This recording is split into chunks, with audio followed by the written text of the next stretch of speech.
You're listening to the 23 Personnel Podcast, a Texas Tech athletics podcast where food and sports clash at the goal line. Here are your hosts, Spencer and Michael. All right, what is up, everybody? Welcome back to another episode of the 23 Personnel Podcast. I'm your host, Spencer, joined by Michael. Michael, what's up, man?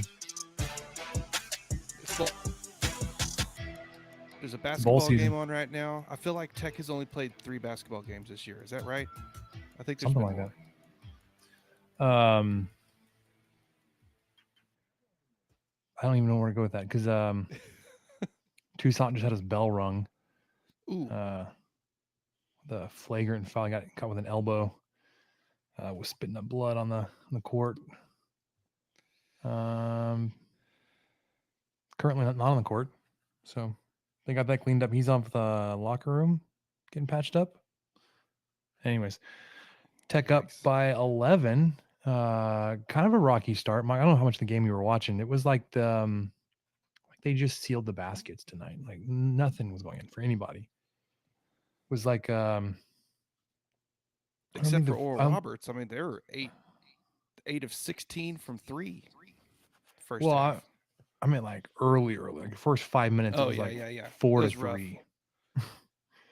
Yeah, we had a lot of looks down low to the Red Raiders not go in and put back dunks that were hitting the rim and flying into the stands and stuff like that. Anyways, Oral Roberts basketball game going on currently. Keep you all updated. Texas Tech 51-37 as we start. We have bowl game to prepare for. Michael, that reminds me, going to Shreveport. But you know what Shreveport's also known as? What's that? The Bossier City. Oh. You know our good friends at Turnpike Troubadours have a song about Bossier City. They do.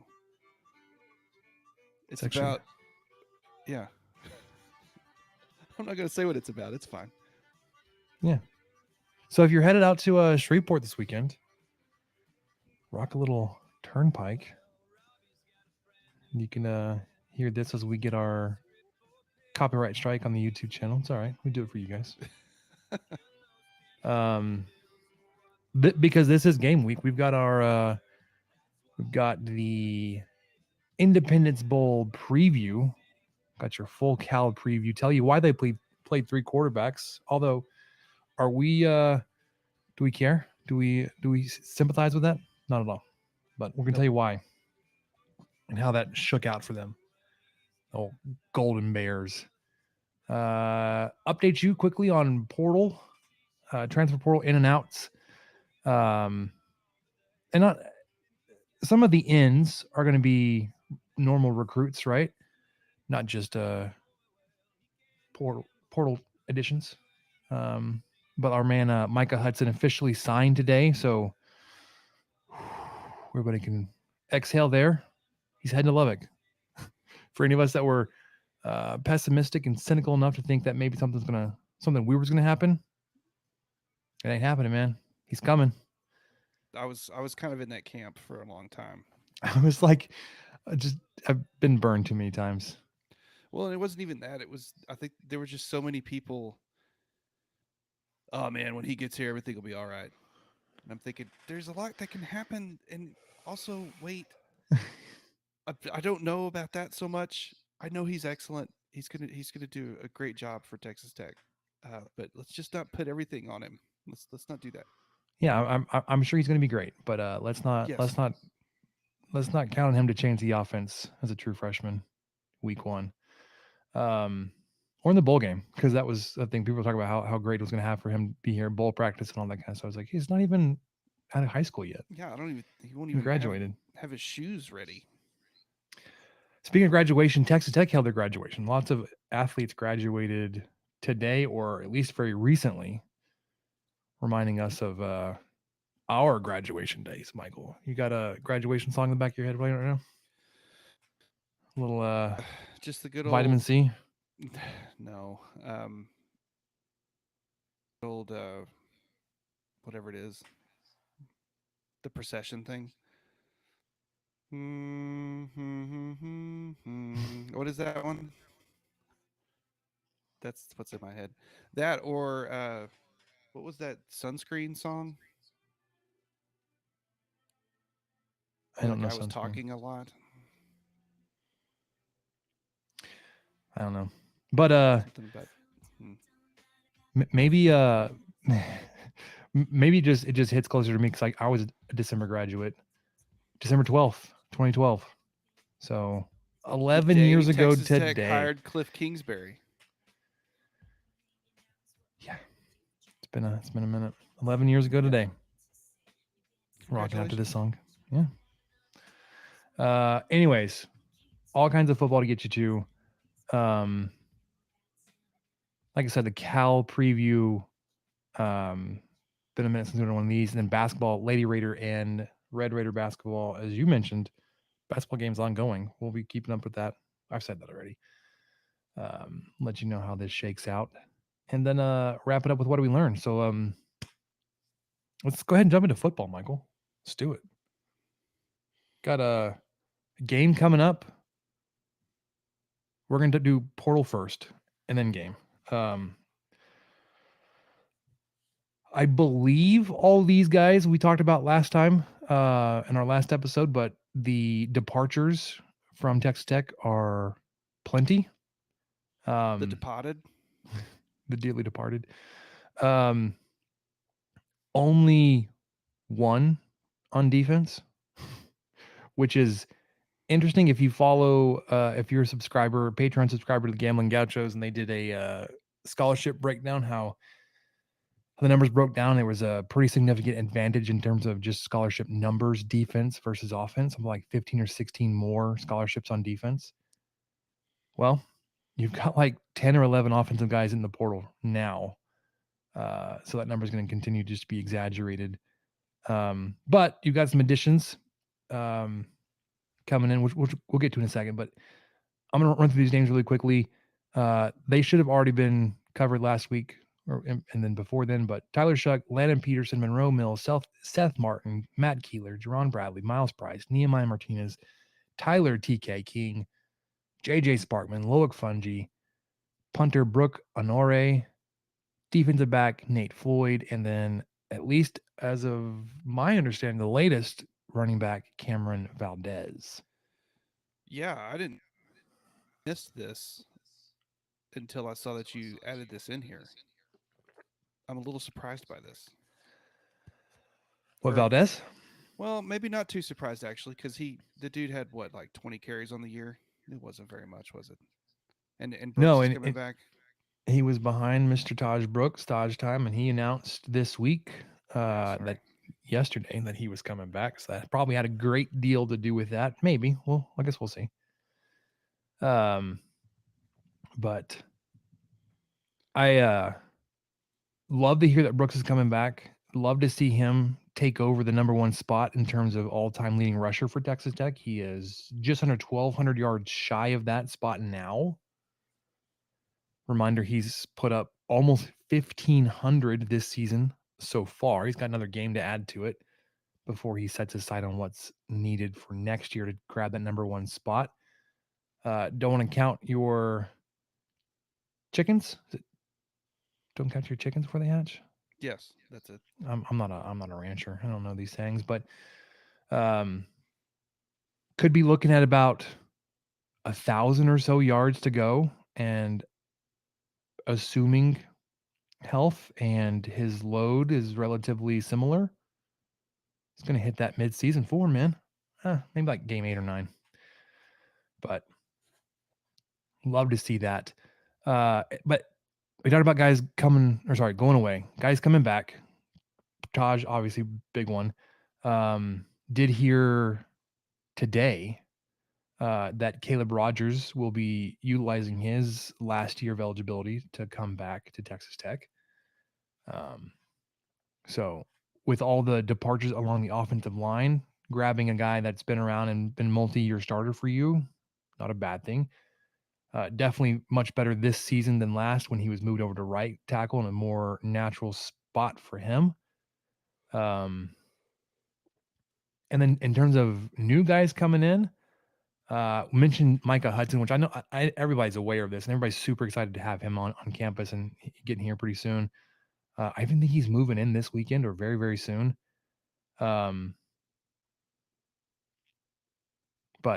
guys that are portal or otherwise recruiting class additions, Jalen Conyers recently committed. It's a tight end transfer from Arizona State, originally from Groover, went to Oklahoma first and then Arizona State. Kind of a big dude, Michael, 6'4", 270. I can say that because at one point this year I was 6'4", 270. Yeah. 34 career games, 74 receptions, 846 receiving yards, 6 touchdowns. And even if you're looking for a little Donovan Smith action, Conyers ran some Wildcat quarterback this year, which I know a lot of people are aware of that. But in this game against Arizona, I think he took a zone read like 50 or 60 yards. A zone read against Zona? Zone reading in Zona. So with the expected departure of Baylor Cup, you like getting Jalen Conyers here. Defensive back Javon Jackson, 6'2", 195 guy from Fairmont State.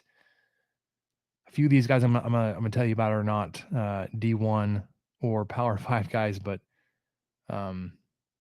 if you believe in the recruiting staff and the development side and what they do to overturn rocks to find guys, then you'll take what they bring you with a little bit of faith and say I'll believe. I'll believe. Anyways, for Jackson, in 32 career games, he's logged 183 tackles, 3.5 tackles for loss, 2 interceptions, 14 passes broken up, 2 forced fumbles, 3 fumble recoveries, and Michael 5 blocked kicks. So he's a little bit of a specialist That's a nice there. stat. Yeah, yeah. It's almost 2 per year, which is a lot. Like 5 is a lot. Depth piece here, which I love, because we were all antsy about how things may have turned out if Jake Strong had some kind of health issue, but you pick up quarterback Cameron Brown, 6'2", 225 guy out of West Georgia. Already been confirmed he'll be a preferred walk-on. This past season, he was just a redshirt freshman, so he's a young guy. Came here over other offers to learn, but he wants to play in this system, wants to learn from Kitley and get the experience here. Last year's a freshman, 82 of 151, so it's a little bit greater than 50% completion, 914 yards, 10 touchdowns, 6 interceptions, 76 carries for almost 500 yards, and another 6 touchdowns on the ground. So versatile guy, pretty good size. Not something you're gonna sneeze at when you say, hey, at one point we were looking at a backup wide receiver to take some snaps. Yeah. No, I don't believe he's being brought in even to compete for the starting role, but I think that was very clear and understand that he was taken as a preferred walk-on. So with the not dismissal, that's not the right word at all. With the departure of Brooke Honore or Honor, or however you want to pronounce the punter's name, you did pick up punter Jack Burgess from Weber State there in Utah, originally from Victoria, Australia, so legitimately an Aussie style punter.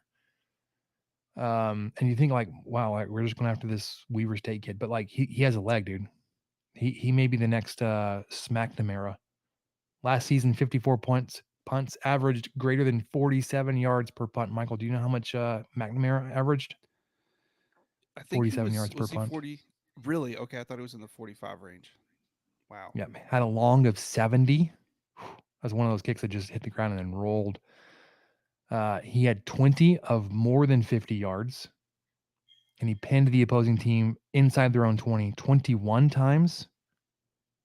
Only had 5 touchbacks, which when you punt 54 times and only have 5 touchbacks, that's pretty accurate.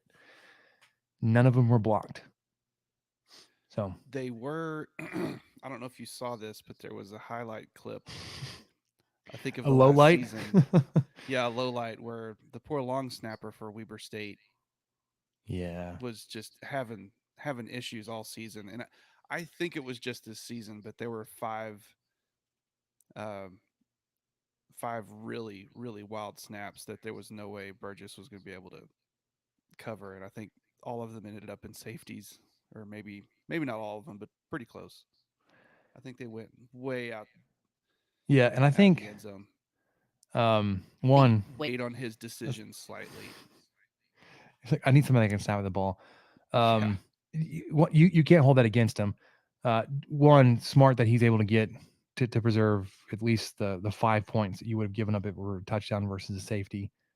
Um, but I remember seeing one of those games that happened, and it was like 3 of them all in one game. Like I It remember, may I have remember been. seeing video of it came out like in the fall. Like, oh my gosh, this guy's terrible. This poor punter. Um, You Poor just punter. felt for the guy. But he's going to be on the Red Raiders squad next year, so he'll have a long snapper. And then you picked up another preferred walk-on offensive lineman, Jamarian Gooch. Love the name, 6'9", 310. Love the size. Garden City Community College. Originally committed to Missouri out of high school, so big dude. The And then you've got Gooch. the Gooch. And you got a few offensive linemen on campus. I think even as we're talking right now. So you're looking to continue to build depth and have some older guys in the room because typically you need a couple years for the new guys, the freshmen, to get in and get conditioned and get caught up to speed to big boy football. Um, so, which we'll talk about in a minute because the two deep came out for the bowl game. A lot of young guys on this list, Michael. A lot of young guys. Yeah, there So, are. you ready to talk about some I think so. California Golden Bears? I think we're there now. We get to preview our final football game of the year. The final Of the Texas Tech season. football game of the year. Yeah, Hmm. Independence Bowl. If you want to look at S&P Plus rankings, this is a close one. Cal is 61, Texas Tech is 53. And that'll also bear out when we get to the, excuse me, the projected winner and point spread, all that kind of stuff here at the end. Obviously, it'll be this weekend, Saturday night, 8:15 Central. Mike, we'll have to talk about if we got any plans for a special menu for the game. Got some things cooking up in my head Okay. for a All right. I'm gonna put a pin in that. Christmas party tailgate type of event going on at the Casa de Rogers. But you're taking on the 6-6, 4-5 Cal Bears. Much stronger offensively than defensively. The teams are so similar to each other, Texas Tech and Cal. Cal offense 33rd in S&P Plus. Texas Tech 53rd, but that took quite a bit of a drop from 40 before you had played Texas. Their defense 85th, and you are 62nd. Again, took a little bit of a fall after playing Texas. They've played 3 quarterbacks. And right now, or at least most recently, they were rolling with a redshirt freshman, Fernando Mendoza. Kind of a bigger kid, 6'5", 220. Was third, at least from what I can tell, third on the depth chart starting the season. Attempted 1 pass in their opener on September 2nd versus North Texas. I don't know if you remember that game. It was kind of a blowout. And then didn't play again until week 6, October 7th. So how do they get to playing Fernando Mendoza, Michael?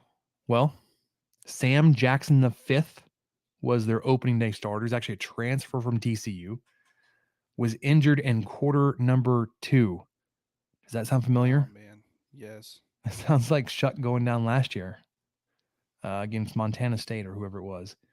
But he did not. He wasn't out indefinitely. He came back in game 2 and played and logged stats in their first 5 games.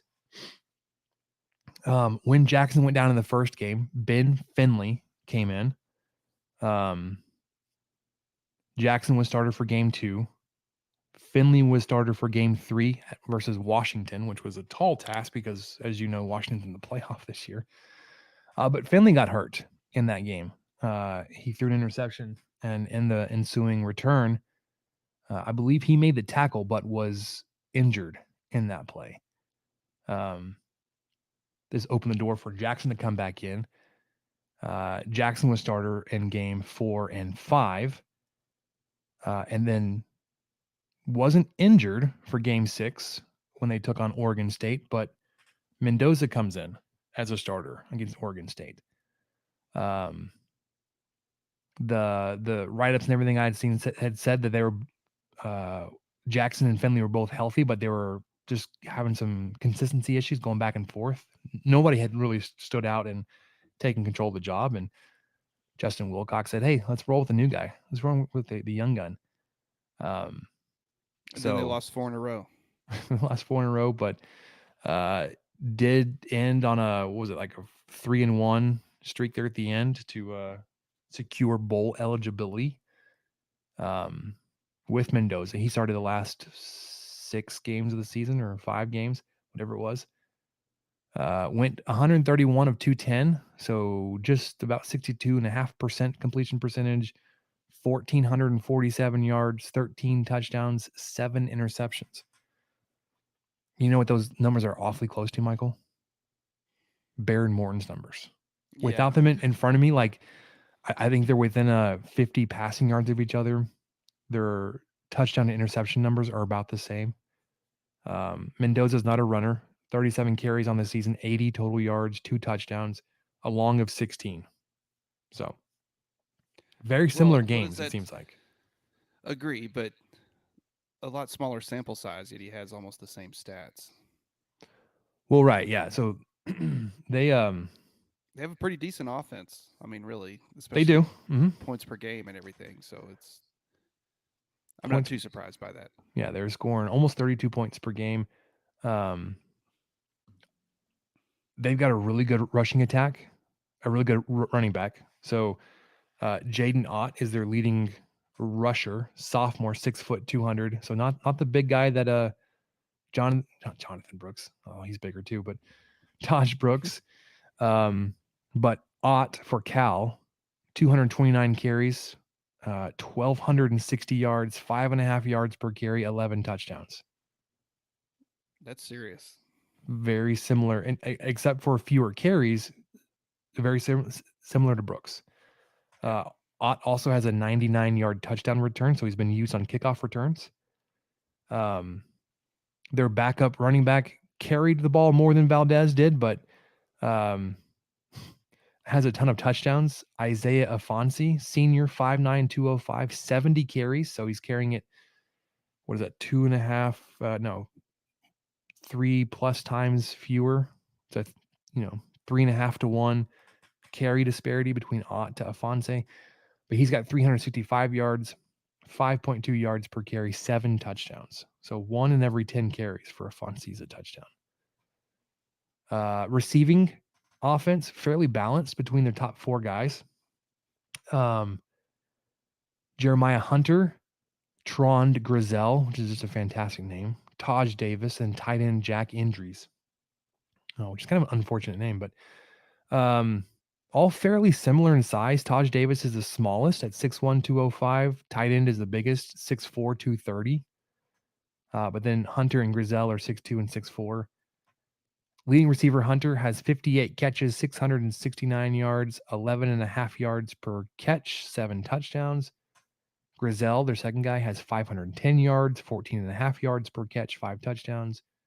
Taj Davis, 399, 10 yards per catch, 3 touchdowns. Then tight end, 385, 12 yards per catch, 2 touchdowns. So they don't have the big break it open over the top guy that we've seen other offenses have, but they're fairly balanced in the through the air. The great running back, Jaden Ott. So again, 2 very similar looking teams. They're gonna play very similarly defensively. They're gonna look very similar too. I noticed that when I was looking at some of their games. They run a defense that you say that looks like the tech defense. They've got 31 fourth down attempts on the season. Texas Tech has 35. So when Cal has the ball, offensively, they're going to put it in the air about 215 yards per game, 6.4 yards per attempt. Not that I need to keep making the comparisons, but the Texas Tech offense through the year, 221 yards per game, 6.2 yards per attempt. They run the ball a little bit more than Texas Tech, 181 yards per game on 4.7 yards per carry. That's good for 33rd in the country. Converting 40% of their third downs, 58% of their third down. Sorry, flip that. 40% of their third downs, 58% of their fourth downs, and scoring just under 32 points per game. Defensively, Texas Tech has given up about 225 passing yards, 6.6 yards per attempt, 168 yards on the ground, 4.5 yards per carry. So very similar there. Giving up 42% of third downs, 48% of fourth downs, but allowing teams only to score 27 points per game. When Tech has the ball, I think this is going to be the biggest disparity here. Although if you look at the S&P Plus numbers, the 53rd offense versus the 85th defense, Texas Tech versus Cal defense is a little bit closer than it's one spot off. It's almost the exact same disparity. I can't do math here. But in terms of the defense for Cal, they are 127th in pass defense, 283 yards per game, 7.7 yards per completion. Per attempt. Texas Tech is throwing 221 yards at 6.2 yards per attempt. They're giving up just 3.8 yards per carry, 134 total yards on the ground. Texas Tech 166 on the ground at 4.6 yards per carry. Texas Tech is converting 39% of third downs, 63% of fourth downs, whereas Cal is allowing 41% on third, 58 on fourth. The Tech offense is scoring 27 points per game, 26.8. Cal defense is giving up 32.7. So at this point, because of the last game of the season, those numbers finally fell into the wrong kind of disparity here, the wrong kind of spread. Yeah. Whereas the Texas Tech offense is scoring fewer points than the Texas Tech defense is allowing by 0.2 points per game. Cal's the same way. Yeah, they are also negative. 31. That's even the same. 31.6 points per game on the offense, 32.7 points per game on the defense. Yeah, more explosive offense with a worse defense. Mm-hmm. So it's just kind of, it really is a lot of Spider-Man meme right me, now. You. Yeah. Yeah. They are 124th in tackles for loss per game. So they're not a very disruptive defense. I mean, as you can probably tell with these numbers, they average about 4 tackles for loss per game. And then about bottom half, but around midpoint on third down defense, 86th. On the season, they are +2 in the turnover margin. They forced 26 turnovers, which is a lot, but their offense also gave it away 24 times. They are led in tackles by a sophomore linebacker, Caleb Alarms Ower, 6'2", 230, 87 total tackles, 49 solo, 1 sack, 1 forced fumble, 1 fumble recovery, and 1 interception. Dude fills up his stat sheet. And for comparison, I've been meaning to bring this up every time. I never thought about it. Ben Roberts for Texas Tech, 100 tackles, 53 solo. So pretty close on the solo tackles, but has the edge there on total tackles with 100 versus Elam's Orr with 87. Second on the team for Cal is their defensive back, Craig Woodson, originally from Grand Prairie, so Dallas kid, 6 foot 210, 78 tackles, 52 solo. Also to compare to Texas Tech, your second leading guy is also a defensive back, CJ Baskerville, 73 total tackles, 50 solo. I mentioned they're not very disruptive. They have 23 sacks on the season, so just under 2 per game. And what I was noticing is that they bring pressure from the second level. This is not a defensive line that gets the sacks. You saw it with Texas Tech. You had some defensive linemen in there. These are all linebackers. David Reese has 6.5 sacks, 6'2", 240. So this is more of a bigger guy. So it's not like an edge rusher. But definitely not Xavier Carlton, 6'6", 270. That's more of like a defensive lineman playing end or something. Sorry, a linebacker that's kind of bulked up as playing end. He has 4.5 sacks. And Cade Uluavi, 6'1", 230. He's 2.5. Nobody else has more than 1 sack. And like I mentioned earlier, they have 11 interceptions on the season. So, Spider-Man meme. Very similar matchup. Again, you love that it's a Power 5 program. Hate that it's this early, but in terms of what you can expect, Michael, I expect both teams trying to run the ball very aggressively with their 2 great running backs. Take advantage of the offensive through the air when opportunities present themselves. Their pass defense is considerably worse than your pass defense, and that may be the sticking point. Although their rush defense is better than yours. Well, and their rush offense is possibly better than ours. Not saying that I am not disparaging the name Taj Brooks, but no, you know, they use a second back.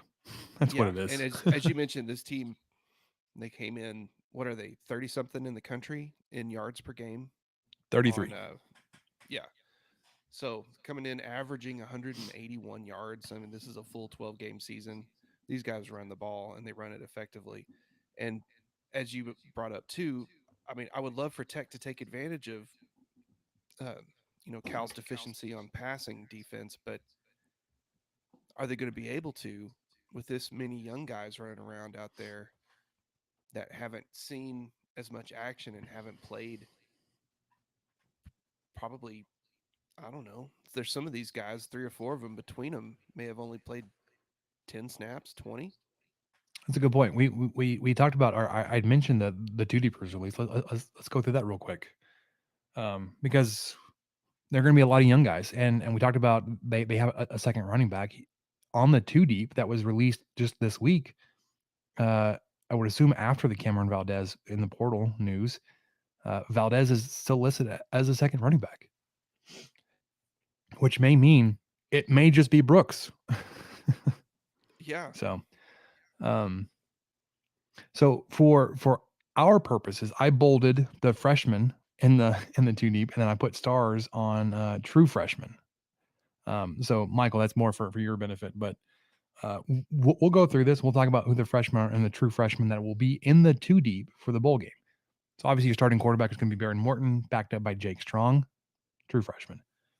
Taj Brooks, Cameron Valdez, outside receivers because your receiving room was decimated by the portal. Outside receiver Jordan Brown. Where's he been? He's been like, I don't know. When he gets an opportunity, like it seems like he flashes. He's been really good. But why hasn't he been used more?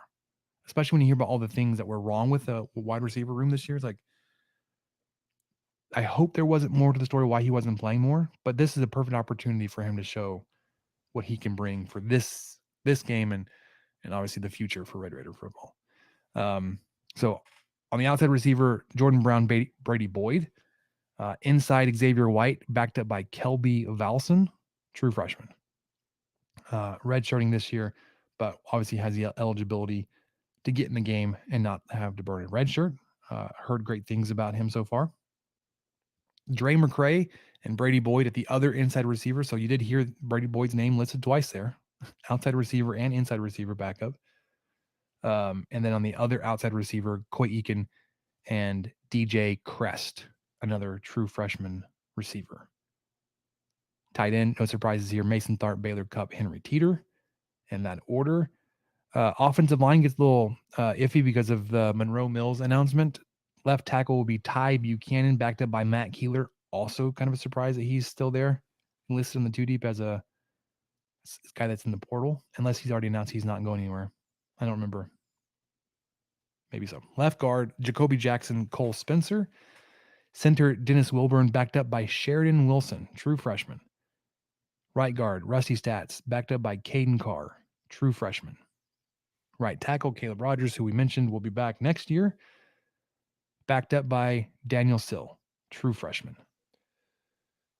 So for those keeping score at home, that's what, 6 true freshmen backups on the 2 deep on offense? On offense alone, huh? All right. Let's go to a bowl game. This is gonna be fine. This is fine. Defensively, starting nose tackle Quincy Ledette, backed up by Trey McAlpine. No Jalen Hutchings. Will be with the Yeah. team. He had that knee surgery. Nothing serious, but it was after the injury. Knee surgery after the injury. Was it against UCF? I believe it was. Yes. Yeah, it was UCF. So Quincy Ledette will get the start there. Tony Bradford holding down the other spot, backed up by Duda Banks. Your edge, updated today. Dylan Spencer probably going to be your starter there, backed up by Charles Esters III. Miles Cole will not be participating in the bowl game as he focuses on prep for the draft. Will linebacker Jacob Rodriguez, backed up by Bryce Ramirez. So that move seems to be a little more solidified. Still waiting to see if he's going to come back for another year, which I think he has available. Does Bryce Ramirez, Mike Ben Roberts, or Josiah Pierre? Outside linebacker. So this would be your rush end linebacker guy, Joseph Adederay or Steve Linton. And Adederay's been playing out there a lot this season. Your star, Tyler Owens, Brendan Jordan, Joseph Plunk. One of your cornerback spots, Braylon Lux, Rashad Williams. The other would be Malik Dunlap and Marion Horn. Safeties, Rabbit, backed up by Chapman Lewis. And then CJ Baskerville, backed up by Jordan Sanford. So you've got one freshman, not true freshman, but freshman on the defensive line in Trey McAlpine. And then you've got 4 true freshman defensive backs in the rotation back there. Although BJ Jordan has played a lot. So it's not like he hasn't, done anything this year. But Chapman Lewis, Jordan Sanford, and Marion Horn, I think, have all been reduced in terms of preserving their red shirt. So they'll be able to play this game without losing the red shirt, whereas BJ Jordan has played a lot this year. I feel better about, with Cal coming in averaging 181 yards rushing per game. The front 7 are some guys that have played quite a bit of football for Some Texas old men. Tech. So there's Oh yeah. So there's at least that gives me some hope. And the secondary, when they start rotating in the young guys, I don't know if Cal's going to pick up on that and try to take advantage of it or not. And maybe they'll fail. Maybe they'll fail miserably trying to take advantage of it. And Chapman Lewis runs one back to the house. You never know. So I'm wondering what their game plan will be if they kind of spot some of these new guys out there, and especially if it's a one-on-one situation or something. If they're going to try to throw on them. Yeah, maybe. So as of today, the line has moved from 3 to 2.5 in Tech's favor. Sorry, Texas Tech was a 3-point favorite. It has moved in Cal's favor down to 2.5. I said that was probably confusing. Over under 57.5 probably has to do with both teams that want to run the ball a lot. So probably a lower scoring game. And with as much that opened running. at 58, so it's really been on. I wrote some stuff down on the 4th. I know it opened a few days before that. It hasn't changed much at all, even with all this portal stuff and everything. The line has barely moved. Mm-hmm. Texas Tech, 59.2% favorite on FPI. Good old ESPN Football Power Index. How you feel about this, Michael? I think it's going to be really close. I think one advantage that Texas Tech will have versus Cal is attendance. I do think there will be a lot of Red Raiders there with the proximity to DFW, to the Metroplex. Just the fact that it is in a state that at least borders Texas, as opposed to being 6 states east of where we go to school. So I'm not sure how much Cal travels, but I don't know if they travel that much to go. Are there are there direct flights from Berkeley to Shreveport? I don't think I there would are. Not that imagine there are direct flights from Lubbock to Shreveport. There aren't that direct is a flights to Venn Shreveport. Let's be honest. diagram that completely exists. So a lot of Shreveport and Berkeley people, they meet in Lubbock. Maybe Lubbock's the center of that Venn diagram where you would find both sides of the coin. But I'm I'm a little worried. I still don't. I don't trust this offense at all. I just saw them completely just demolished in Austin. They they played well enough against UCF. Thankfully, special teams blocked an extra point. They were able to run the ball. That was the plan. Brooks is back. That's great.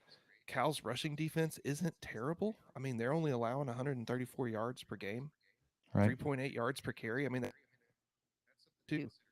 So, with all the new, I think I'm still going to pick Tech to win just because of who I am. But I don't even know if I don't think I can even pick them to cover. Spencer, I'm still working out a score. Does Tech Score 30? do they score 31? No. That seems like a lot of points Mm-mm. for this team. So I'm kind of thinking they win 27-25 or something silly. 28-27. Yeah.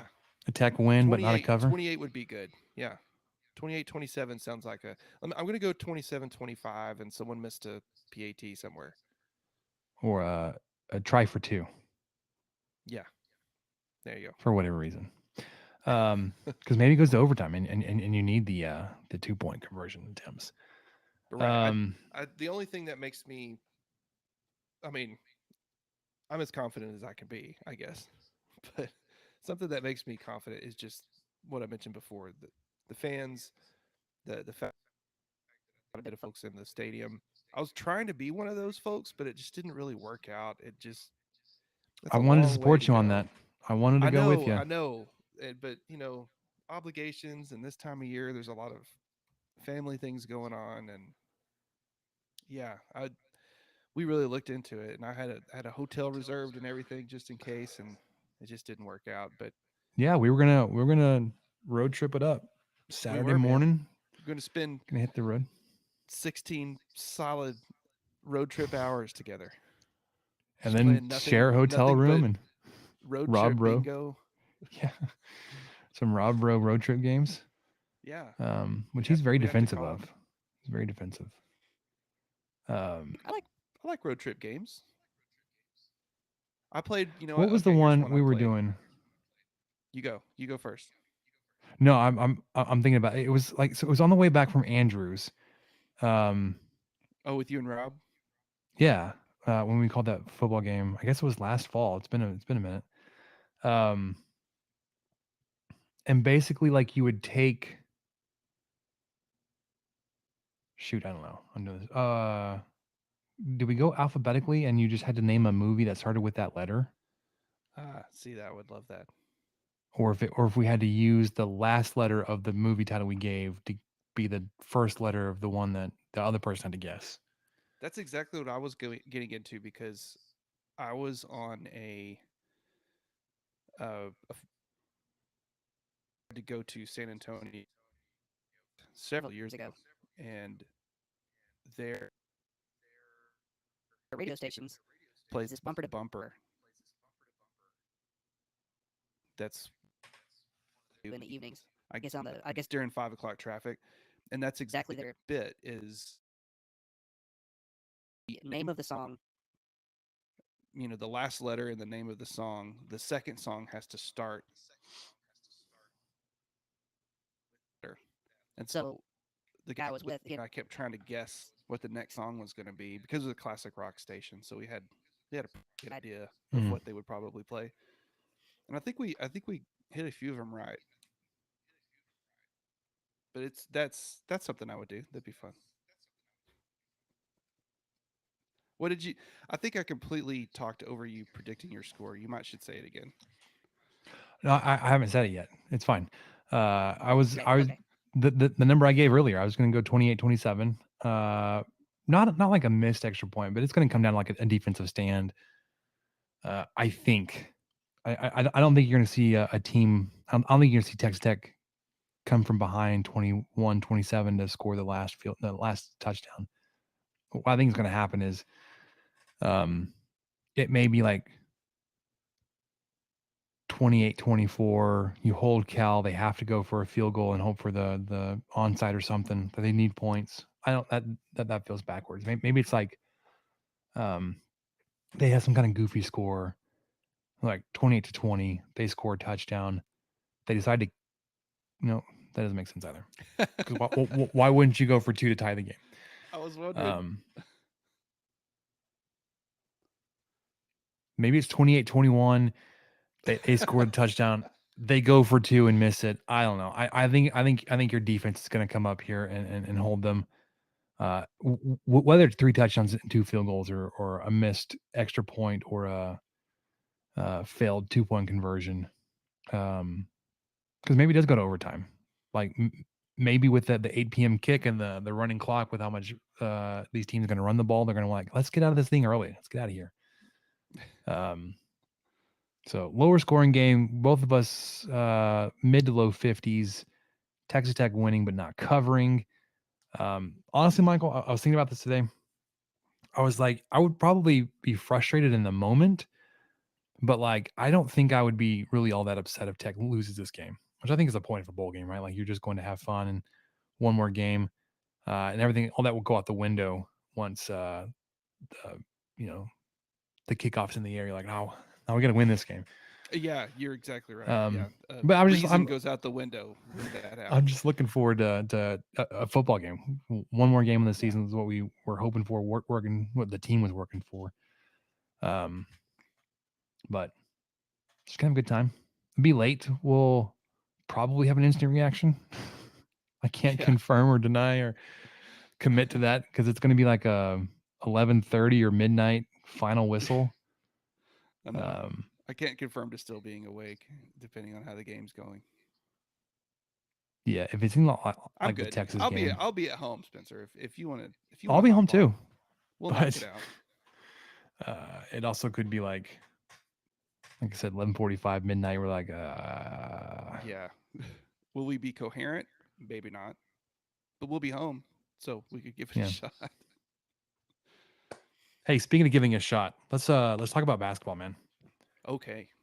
That was good. Currently, they are reviewing an out of bounds change of possession, possibly. A minute 16 left. Warren Washington was going out of bounds, through it, may have tipped off of an ORU player. It was said to be Tech ball, but we'll see what they come back with. Texas Tech leading 77-71. What was the preview that we gave? 73-69. So right in that realm, because Haslametrics is a pretty good system, pretty close, at least for Texas Tech recently. Mm-hmm. Yeah, 73 basically to 70. So a 3-point win for Texas Tech. You're up by 6 right now with a minute 15 to go. Not over by any stretch. You did have a decent lead earlier. Texas Tech 6-2 on the season. Looking to get to 7-2, seeking that 27th consecutive home non-conference victory. This would go back to that game you played against Kentucky a few years ago. You lost that one in overtime, which was a heartbreaker. Loved that game. I was actually at that game. Had a great time with my wife. His family are Kentucky fans. I think I bring that up every time. But you did take down Omaha.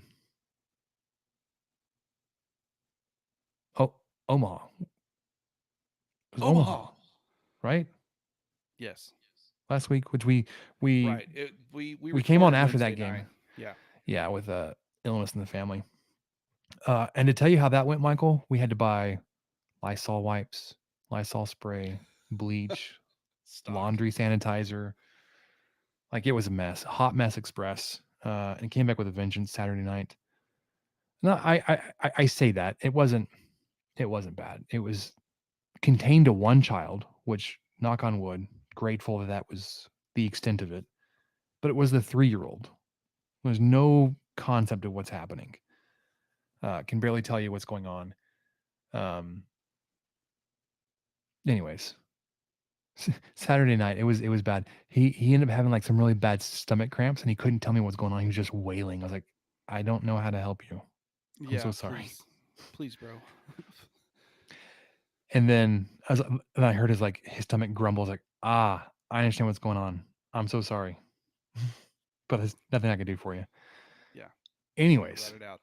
um, we'll come back to that and what we learned, just how that totally messes up with your schedule, your clock, man. But that was on Wednesday. Since then, did hear that Devin Cambridge will be out for the season with the injury he sustained in that game, which is sucks, right? Yeah. That's You're devastating. looking at trying to not replace him, but find the production somewhere, in some kind of rotation between Jennings and Lindsay and Yalaho.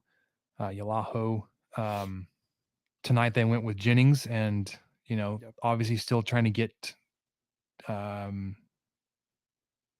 you're not going to get to Devin Cambridge. That's why you brought him in, but you're trying to get some of that experience minutes in with Jennings. Like I said, tonight, 32 seconds to go. It's still 77-71.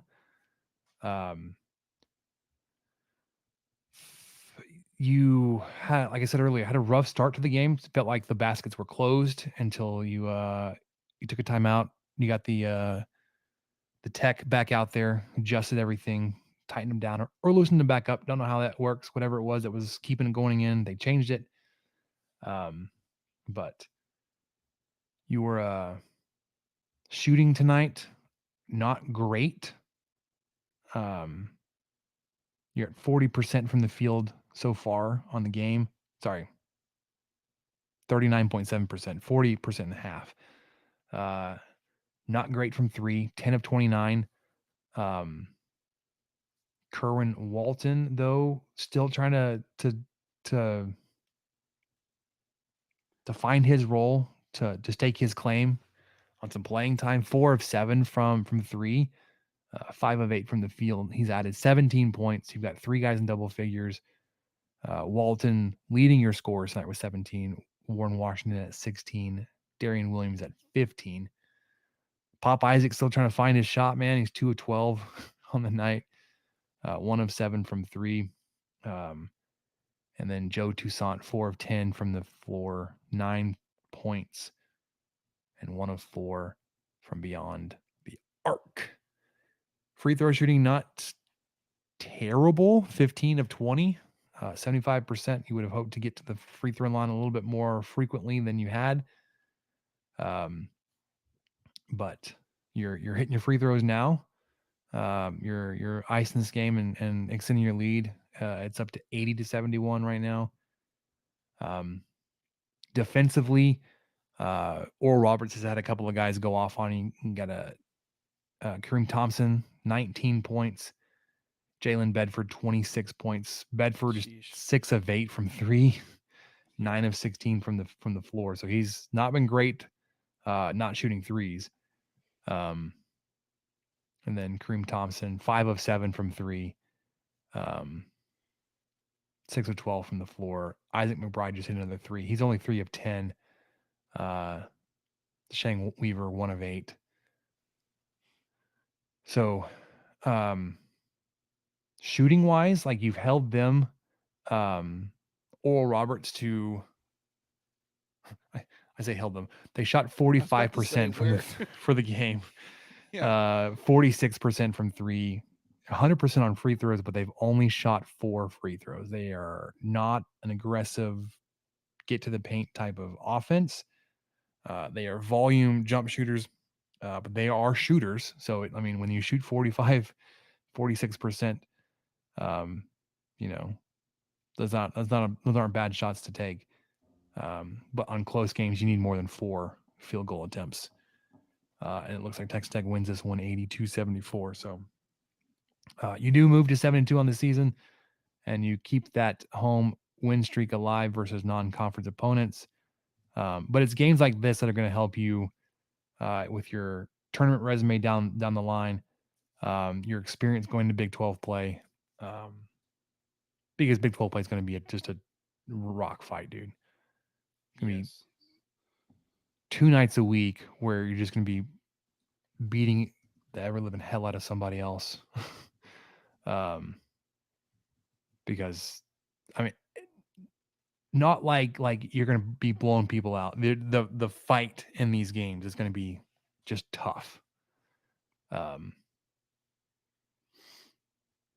From what you saw in the first half and anything you're able to kind of pick up on the second half, Michael, where do you think where do you think this team is going? Like, is this a good win? Is this a move in the right direction? I mean, obviously, a win is a win, right? That's great, but Yeah. It's still really tough for me to tell. I'm really to see who this team is. And I mean, the rebounds tonight were spectacular. Out rebounding Oral Roberts 48-29, including it's 21 huge. offensive rebounds. But that's because they were missing shots. So there were a lot of offensive rebounds to be had for Texas Tech. But I think that I mean, what worries me the most is not the most, but what worries me is defense. They lose guys on defense all the time. Yeah, I know at least a couple of plays in the first half, they're able to dump it down low. They lose a 6'9" guy or something who's down on the block by himself, and the ball flies over a guard's head who's in the lane, and just they miss a layup. I mean, they have a layup right there. That happened last week too. That was frustrating. So they've got to get better on that last week too. I know that's beating a dead horse, but defensively that worries me. Also, I mean, if you can't rotate and defend the three, we saw that last year. That was frustrating. If I'm, I'm not sure if that's some sort of carryover or just a happenstance, But tonight, to have a team come into your house and shoot 44% from three, including 50% in the first half, and they slowed down a little bit in the second half, fortunately, because Tech only won by 6.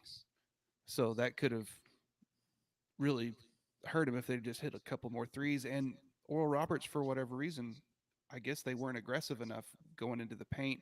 I didn't have the game on in here while we were recording because I'm worried about my bandwidth issues, but they shot 4 free throws. that's commitment, people.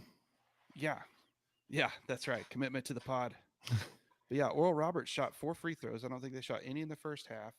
So they weren't attacking the basket. And, had they changed that up a little bit, Tech would be in some trouble. So Mhm. I don't feel great about this team, but I wasn't expecting to. I just kind of want to see how it shakes out, see what McCaslin does. I know when he was interviewed by Level in uh, the end of the first half, it looked like he was about to explode because he was very, you could tell he was just on edge and not happy at all with how his team was performing in the first half. He's trying different lineups. Walton's been a spark off the bench the last 2 games. Maybe he can keep that up. But just to answer your question in a rambling statement, I still really don't know. I mean, I think, gosh, I always forget. Is it when I see a name I can't say it? Is it Toussaint? Mm-hmm. Okay, because I keep wanting to say Toussaint Toussaint. because I'm from West Texas, but so Toussaint, I really like him. I think that's probably he's been my favorite new guy, obviously, and he just plugs in, plays really hard. He dished 4 assists tonight. I know that he was probably slowed down a little bit by that injury that he had to take a little bit of time off for, but he did play after that, from what I Mm-hmm. could tell. Yeah. He came back. Yeah, so 40% shooting for him, you'll take that. Only 10 shots though, so only 9 points, but I've really enjoyed him. And Warren Washington has shown some excellent athleticism that hopefully they can design some more plays for. And he had 18 tonight on 80% from the field shooting. Yeah, you So had two he's guys someone finish I've with double. seen. Sorry, you had No, excited about Warren Washington, his progress. He, like I said, he yes, not not a early season. I was not excited about what he was bringing, but certainly that's changed, at least in my mind. agree. He had a double double tonight, 18 points, 12 rebounds. Darren Williams also had a double double, 10 rebounds, 15 points. You mentioned so Oral Roberts had 4 free throws in the game. Texas Tech had 4 free throws in the first half, but finished at 24. So definitely a lot more aggressive in the second half, getting 20 additional free throw attempts. You finished 18 of 24, but you look across like 4 of 6, 5 of 6, 2 of 4, 3 of 4, 2 of 2, 2 of 2. It's not like anybody had a bad night shooting a free throw. Nobody Yeah, missed more than 2. Pop Isaacs was 4 of 6. Warren Washington 2 of 4. Everybody else missed 1 or none. Um, so like you can't complain about okay, you only shot 75% from the free throw line. Well, you missed one guy he missed 2. Like I can't find a lot of fault in like okay, he went 6 times and missed twice. That's not something I'm gonna harp on. well, and they did a great job. And Oral Roberts was a tournament team last year, right? Mhm. And Yeah.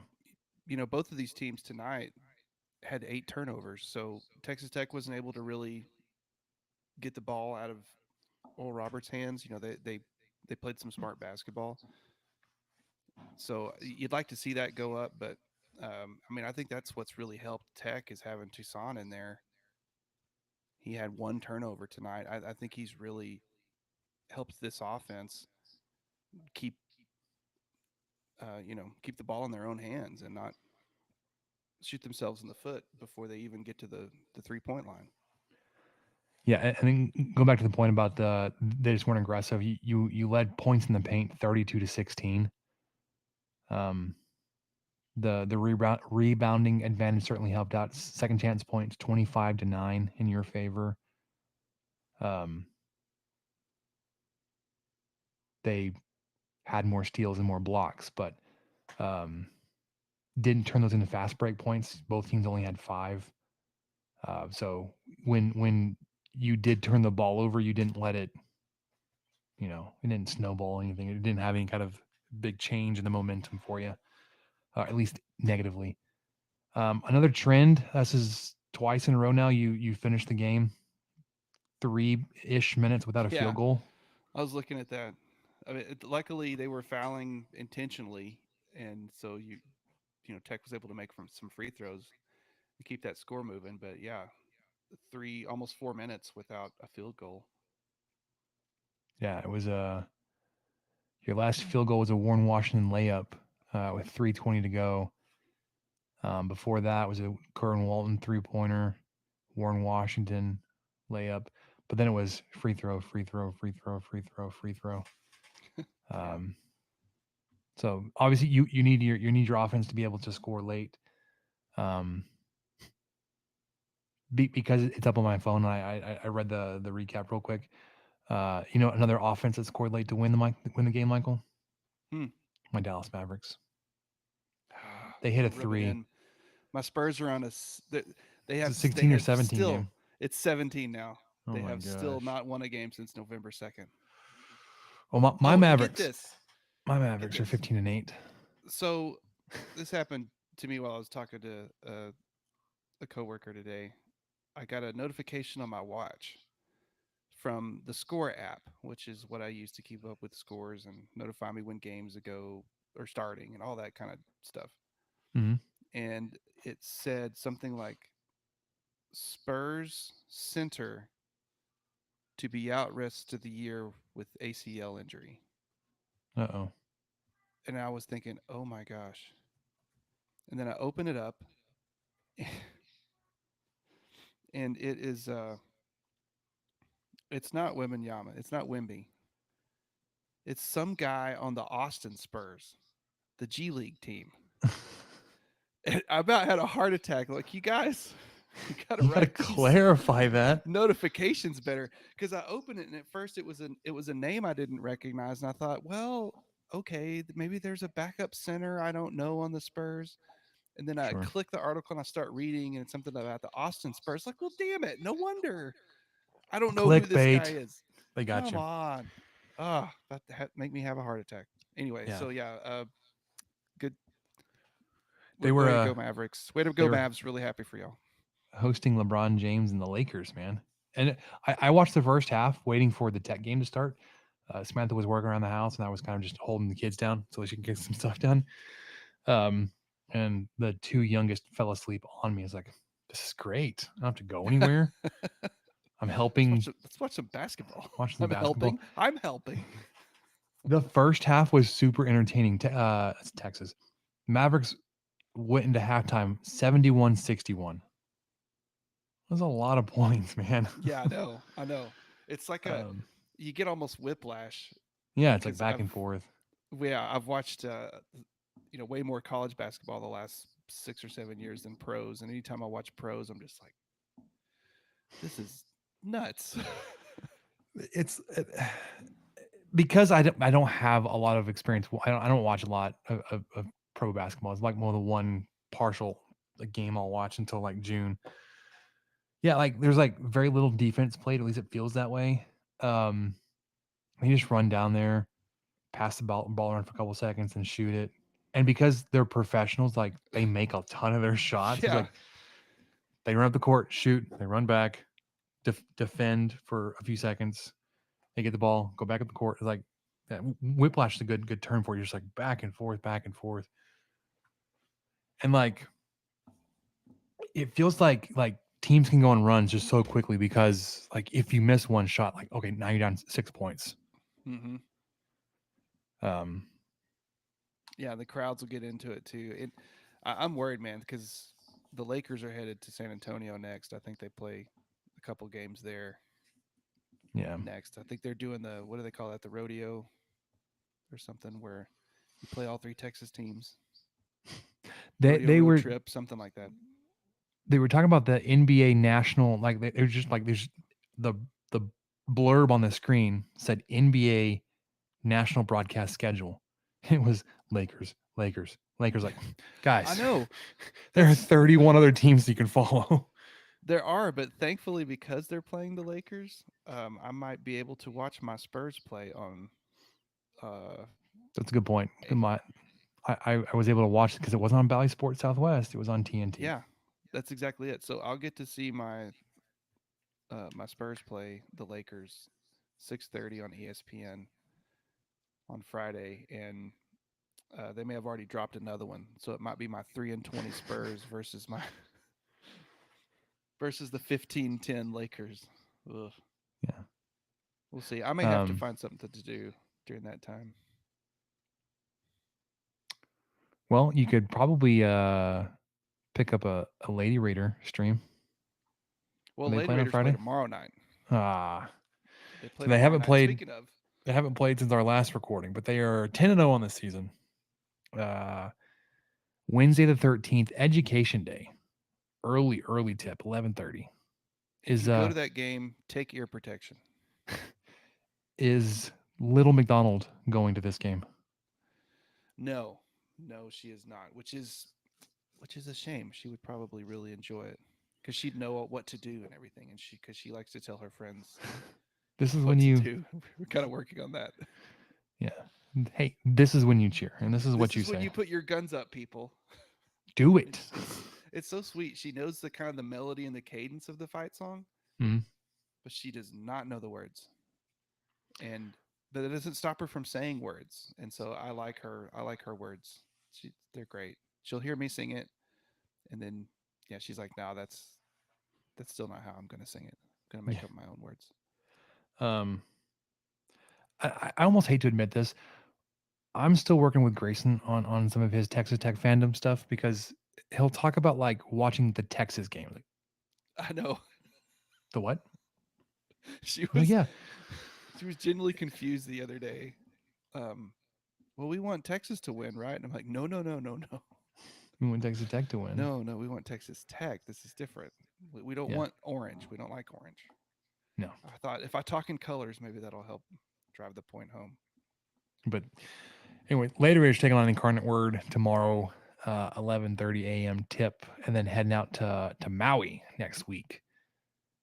Texas Tech men's team. If you aren't going to be driving out to Shreveport, to Bossier City, you can head over to Fort Worth if you're in the DFW area. It's a little bit shorter drive.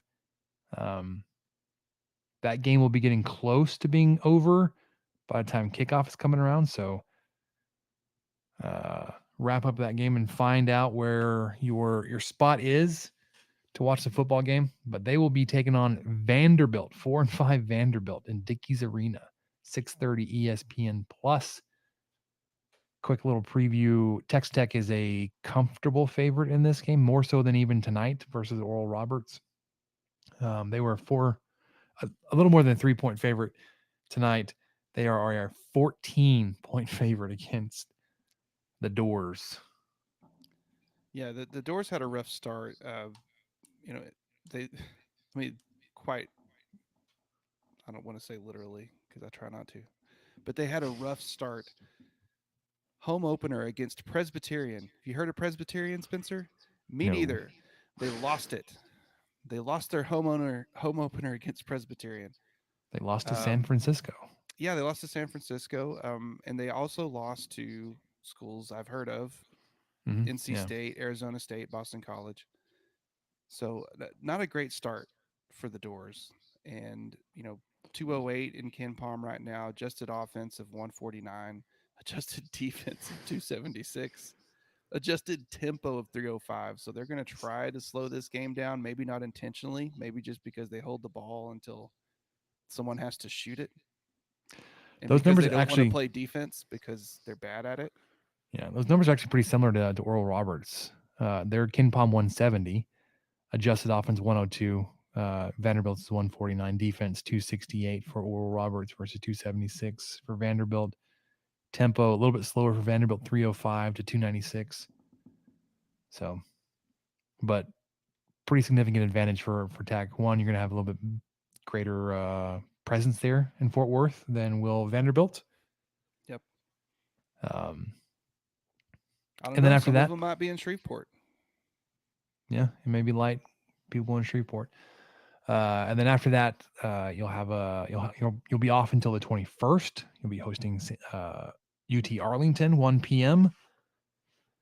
And then the following Thursday, the 28th, Sam Houston, 7 p.m. We may be going to that one. We're looking into taking the family to a basketball game. We're going to UT Arlington because that's the day our little one gets out of school and she gets out early. Yeah, we also thought about that, but then it was like, well, we could also just go ahead and hit the road because we're going to Dallas for Christmas. You might as well. Yeah. Like we could stay for the game and then leave Friday morning. Yeah. Miss a day though. Or just go ahead and, once school's out, bounce and catch the game next week. So, and then only one more non-conference game after Sam Houston, North Alabama, New Year's Day, 1 p.m. And then you get into the conference play, January 6th at Texas. 7 p.m. ESPN2. That's a pretty good setup there. Yeah. All right, let's wrap this up with what did we learn, Michael? What do you say? I'm good with it. What did we learn, Palmer? I don't know, sir. I don't know either. All right, so I talked about possibly having a watch party, Christmas party. We're having our neighbors over. We're supposed to have a neighborhood Christmas party this week, and it just kind of fell apart. Actually, it's supposed to be tonight. It's supposed to be the 12th, and we're like, no, we're not. Like we've hosted and planned the last few of them. Decided, or one of the other neighbors chimed in and said, hey, they want to help out next time. So like, great, we want to do a Christmas party. Why don't you take that one? Nothing came of it. So our neighbors that are good friends with us, we're good friends with them. We're going to get together Saturday night for the bowl game, but also for just an excuse to get together. Gonna have some holiday foods, but also tailgate football watching type of There foods. you go. Kicking around doing one of those triple dip packages, like the queso, guac, and salsa. You just go to like Rose's, whatever, the party platter. Maybe something like that, or like a meat, cheese, and cracker tray. I'm trying to figure out what I want to make though. Last fall, I tried out those shotgun shells, those smoked shotgun shells, Oh yeah, in like the those large were they in pasta tube. manicotti? Oh Yeah. And then you put like a cream cheese sausage mixture into it. mhm. And I was expecting more of like a stuffed pepper consistency to the inside of these things, but they ended up being more like a sausage ball consistency. I could And then just I make a thought big like batch of sausage balls. Those are awesome.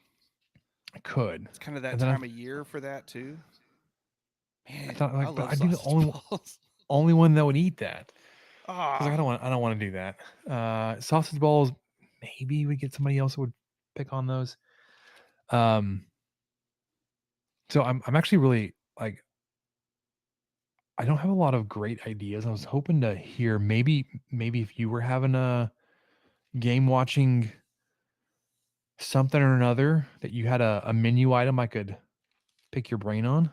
I'm actually looking through my notebook. Oh, you got one right now. Okay. Or you have Yeah, your because notebook with you.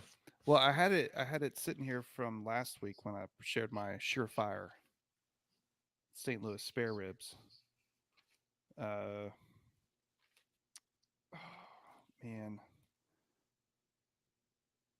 I talked about something. how I like absolutely demolished those ribs last time, right? Like way overcooked them. Yeah. Okay. I couldn't remember if I was on the recording or after we had stopped. Oh, that's a great point. I think it was on recording though. Yeah. Anyways, for those that didn't hear or whatever, 3-2-1 method way overcooks your ribs. Figure something else out a little bit shorter. Actually, go back and listen to Michael's Surefire rib recipe. Yeah, I'm pretty sure that was that's on the recording. that's it. Um, I think I would. Have you no, that's just a lot of. I really try not to always do pulled pork, but it's definitely on my short list so when you're having people over. I did pulled pork last week. We have leftovers of that. We're still working on, which is fine. Love that. Also, one of the families within the local Rogers All Red clan. What we do on Sundays, if it's your birthday that week, like you get to pick dinner. Anyways, birthday person this week wanted carnitas. Oh, good job, birthday person. So I smoked another pork butt, and then I shredded it, and then fried it on the Blackstone, crisped it up on the Blackstone, and some bacon up, which really only allowed me to cook up this entire 7-pound pork butt and crisp it up that much faster. Otherwise, I would just done it in a cast iron pan on the stove, which would have made the house real smoky. So I've got a ton of pork butt, both in pulled pork and carnitas form, and leftovers in the house right now. Just fine. What is your family's stance on meatloaf? We actually had really good meatloaf a couple weekends ago. Ah, okay. Have you tried what about pecans? Do you guys like pecans? Me, not so much. Ah, there's some good smoked pecan recipes where you kind of mix it with butter and some different seasonings, Well, we were some wanting to try cayenne. some roasted nuts. Try our hand at like roasting some nuts. So maybe we try some of that. I don't know if Yeah, smoking is gonna be the right move though. yeah, I know. I know We it's want like kind of tricky. the sweet You could kind. always just throw on some sausage links. That might be No, the thing to do. nobody likes sausage except for me. Well, aren't you doing like a meat tray thing? Right, but No one would eat it if it was sliced and presented. I don't think so. They just want like ham and turkey, Oh man, which like I'll just buy that. I don't want. I wanted to make something. fajitas. You could do fajitas on the Blackstone. Maybe smoked queso. Oh yeah, Yeah. Instead of going to like Rosa's, but then we have to make guac and find some salsa. I don't know. Anyways, the other thing I learned, What'd you learn? just how much like, okay, so like I didn't get sick, but when somebody in your house gets sick, like how much it throws off the whole day the following day, Yeah. right? Like, so Hayden, our 3-year-old, got sick Saturday night. Sunday, we were just zombied out, dude. We were just like, we laid around the house and did absolutely nothing, which is almost acceptable on a Sunday. Obviously, we stayed home from church, didn't want to take that around. And we weren't exactly sure what was going to happen with Hayden. He's fine. He woke up Sunday morning asking for his dinner leftovers. Like, you sure about that, man? Bro's hungry. Which is great because after he was sick on Tuesday, he was like, his appetite came back very slowly. It was like, maybe he's not feeling well. But Sunday, he woke up with an appetite. I was like, okay, so I feel fairly confident he's over this now. But yeah, I mean, like, part of it had to do with like me being awake with him for quite a while when he was dealing with his stomach cramps. Mhm. And then just not being on your normal schedule. Like we slept in, we took naps. Like we're just zonked out, man. And that was 2 nights this week. So, Yeah, that'll knock you down. and I wasn't even the one that got sick. Like, No. but still, completely everybody was thrown off. What about you, man? What'd you learn? Gosh. I was kind of hoping you'd forget to ask me. I learned. There are weeks I don't contribute anything. So if you didn't learn anything, it's fine. I'm sure there's something I learned. I have something else to contribute here before we wrap up too. If you just want to. Okay, I learned that we had our office Christmas party Mhm. out at Kegel's.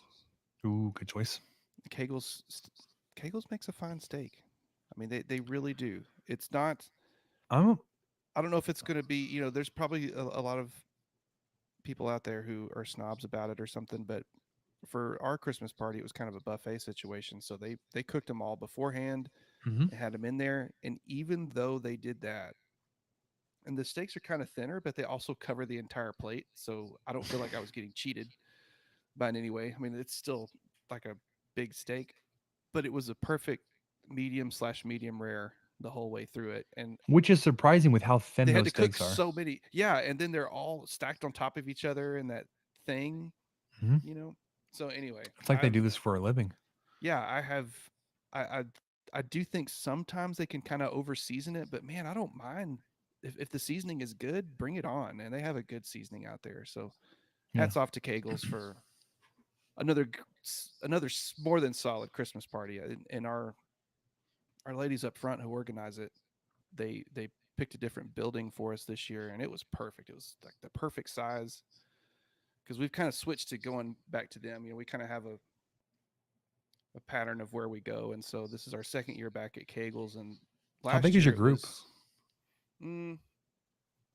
It really depends. You know, we only have 35 or 40 employees, so obviously not everybody's coming. But Do you're spouses looking at, come? yes, I mean Okay. they're invited for sure, Yeah. but you know, doesn't always So work 50 that way. people? Yeah, probably 50, 60 at the most. So I was But thinking about this. The room they had was perfect this year. It was mm, breathing room. There were like 2 empty tables or something, but the rest of the tables were all full, and you know there were door prizes and stuff that our ladies up front had put together and gave away and stuff. So anyway, nice job, Kegels. yeah, I like them. I've been out there only for the baseball kickoff dinner. Oh, that was out there. Yeah. Yeah. With Tadlock and all them. Yeah, and he'll bring the team out and do like a little panel interview with some of the guys up there. But they will have just those trays and trays of ribeye steaks that are half-inch thick, maybe, but perfectly cooked. Yeah. Baked potatoes and all kinds of great Well stuff. seasoned. Yeah, I mean, if you go in the restaurant and sit down and you order a half-inch ribeye or whatever, or a three-quarter or 1 inch, I mean, you're going to get what you ordered. But at these functions, they're not going to. You're going to get the smaller ones, which is what you'd expect. But yeah, if they're cooked Well, as they're well as they have thin. been, They're not small. They're thin. yeah, that's what I mean. Yeah, I was trying to cover that. The surface area Yeah. No, it's is where a it's still at. pretty significant steak, Yeah, which I can appreciate at that kind of my event. salad and baked potato were kind of on top of part of my steak because there was no other place for it to go, and I was perfectly happy with that. Yeah. Speaking of, I was thinking about this year. Like, I don't know if I'm going to go to the baseball dinner again this year, but I don't know. Did they revoke our pass? I'm just kidding. No, it was not We like no we're not longer have a invited media back. pass with. No, I've just been a few years, and it. I know it supports the baseball team, all that kind of stuff, but it's like I've done it, and it's fine. And I go, and I usually would sit with or near Keith, and Mm-hmm. but that's also like his world, so like he's very Oh well yeah. connected with everybody that's there, so like I get to tag along and talk to like George and Gus. I don't like. It's not like we have deep conversations, but like they will include me in the conversation because I'm sitting there because they're good human beings. But it's Yeah. just like it's just not something I go with like where I have a group of friends there, or I have a lot of other connections there. I've always enjoyed it, but I don't know. It's like I don't know if I'll go again. It's a great event. I'm not downplaying that at all. Speaking of baseball, though, Michael, this is the last thing I want to wrap up with. Okay. In the process of registering Grayson for Little League, so y'all get ready for everybody's favorite segment, the Little League segment coming back. Going yard, not going yard, but League update. Little League updates. I'm not coaching. I'm trying to say that as many times to convince myself and to have Samantha hold me accountable to. I'm not coaching. I'm not How's it working? umpiring. I'm not. Well, I'm working through the registration process. This year they need a school administrator signature on their form to verify eligibility. Oh, Like this is serious. well, as in like it used to be like you need to provide like 3 forms of like your residence, like your bills or something that shows that you live at the address that you say you do. But this year, But it now asked me, they're making sure you're not bringing in a ringer, I guess like so that some they 17-year-old kid. so they asked like, okay, which school does he go to? It's like, well, he goes to Cooper East. Like, well, then you'll need an